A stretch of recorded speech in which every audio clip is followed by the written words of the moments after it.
Hello and welcome to Quews. My name is Kasim. I'm your host for today's short segment. And today we're talking about a very important and very pervasive topic, harassment, which unfortunately affects all industries. But today we'll be focusing on harassment within the NHS in the workplace of healthcare. My guest today is Nazanin Majoub. She's a trainee radiographer working within a busy hospital in London. Thanks very much for joining us, Nazanin. What is harassment? Thank you for having me on the show. Well, harassment has many definitions and it can come in many forms: physical, verbal, even long-standing stares, anything. It can be a touch on the shoulder, and really I think harassment depends on the victim, because really it is a victim to this situation, and it just depends on how the person's feeling in that situation. Harassment has definitions, but you can't really deny someone that feels harassed. Absolutely, that makes a lot of sense. I think there's two ways of coming at the topic of harassment in general, and I think you tell me if you agree or not. Either give the person that is committing what could be conceived as harassment the benefit of the doubt, try to ignore it for as long as possible, or take a very hardline stance against it. Now, I know within the NHS you see posters across various departments in all of the hospitals I've worked in, at least personally, where it talks about zero tolerance. It talks about harassment from patients towards staff and vice versa. Zero tolerance obviously meaning we don't accept anything. Do you have any thoughts on that? Well, because it comes in so many forms, saying that you don't tolerate anything can be really difficult. For example, as a student, you may feel like you can't stand up for yourself in these situations, or that you don't have legs to stand on, or really you don't understand what's allowed and what's not. So like I was saying, a touch on the shoulder, long-standing stares, you may think this is part of the workplace and it's something that you just go through.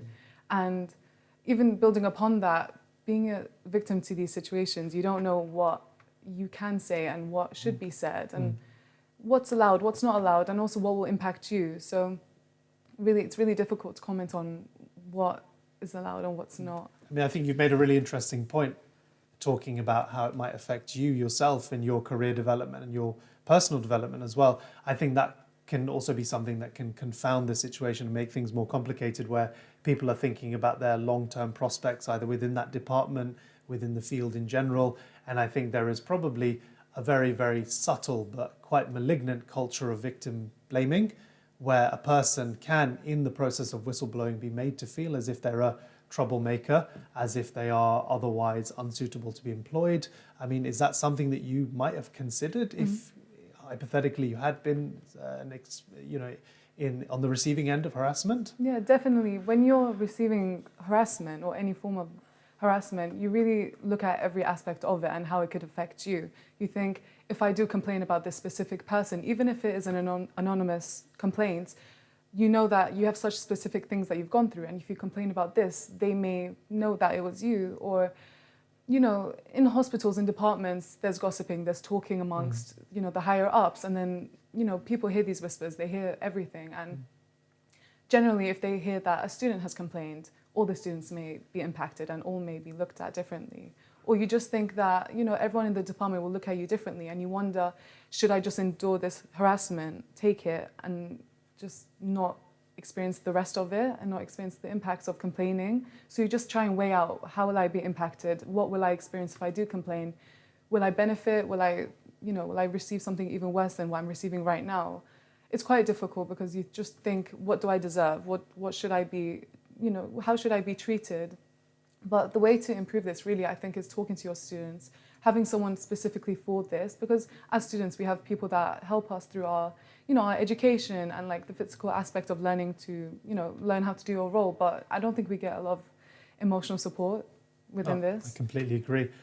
It's a very, very interesting perspective that you share, but it's at the same time, it's really, really alarming and very saddening to hear that there are additional considerations to whistleblowing against harassment than just thinking, I have been harassed, I must speak up. It's a real shame that this is something that might go through the mind of someone that's on the receiving end of what is already so damaging, so troubling, and so stressful.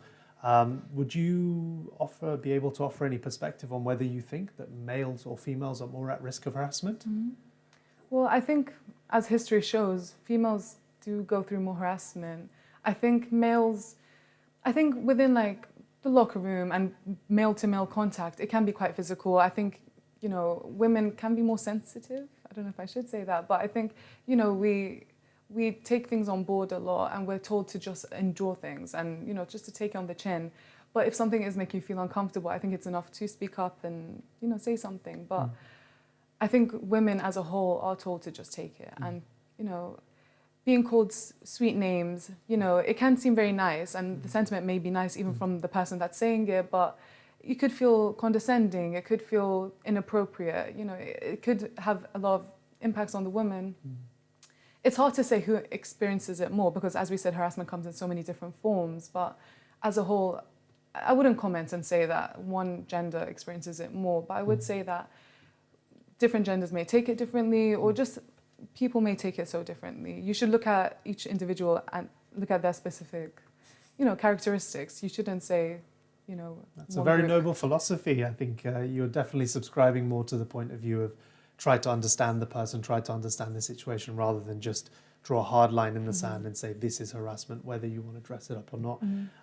I think your question is kind of looking at the victim, but I think we're commenting on harassment, so we should look at the source of it. We shouldn't look at who experiences it because anyone can really experience it. You know, bullying can come in any form. You know, as a student, it's gender neutral. You are a student, in my case, a student radiographer. They wouldn't look at the female student radiographer. Though there are specific things that a female may go through, we have to look at the source of the harassment and try to end it there. So maybe giving, you know, teaching sessions to radiographers, trying to have, you know, maybe the superintendent talking to them and saying what they expect from them characteristic-wise. Though teaching is quite good, I think. Like they let us shadow them, they give us good tips, they teach us as they're, you know, throughout their day alongside their work. I think talking to them and telling them what they expect behaviour-wise is really important. Definitely. So to that end, who do you think has the majority responsibility of calling out harassment, preventing harassment, or treating harassment?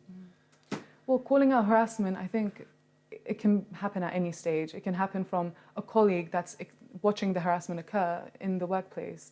I think in our departments, and as a whole in hospitals, departments aren't huge. You know, we have theatre rooms, we have radiology departments, we have, you know, clinical suites, and, you know, you're working alongside people all the time. You're never alone with the person. You know, usually, you know, you have people around. So I think you want everyone in the room to be aware, to be watching what's going on and so you'd say it's everyone's responsibility? I'd say so. I would agree. Okay, then if we set aside, let's say, the verbal, the psychological aspects or symptoms of harassment, and we talk about just physical harassment, can we at least agree that we draw a hard line for physical harassment? There is, I would go so far as to say, there's never any reason for any member of staff or patient to lay hands on another human being. I agree. There's so many different forms of communication. Verbal is obviously the first one, and I don't think there is ever an opportunity where someone should be making physical contact with anyone, especially if it's someone that's below you, younger than you know, learning from you. They may not feel like, as we've said, they're able to speak up about it, and even if they do feel like it's a form of harassment or it's uncomfortable, you can never comment on their behalf. So I say just avoiding that physical contact is very important because anything can be translated as inappropriate. Yeah, you're absolutely right. And just to solidify your point, I completely agree that it's everyone's responsibility to make sure that harassment is neither propagated by ourselves nor propagated by another.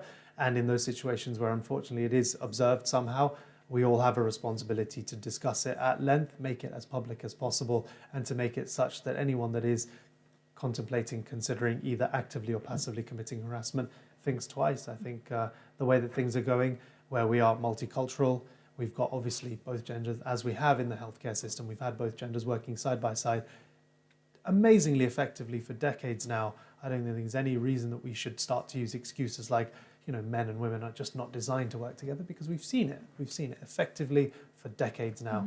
I think there's no excuse left. So thank you so much for your time. Thank you for coming on the show. Thank you for having me. And thank you to all our viewers for joining us today. What is certainly a very, very interesting but quite a deep topic, which certainly we could talk at greater length about, and we can perhaps certainly in future consider bringing in some statistics and some cutting edge sort of research regarding the topic.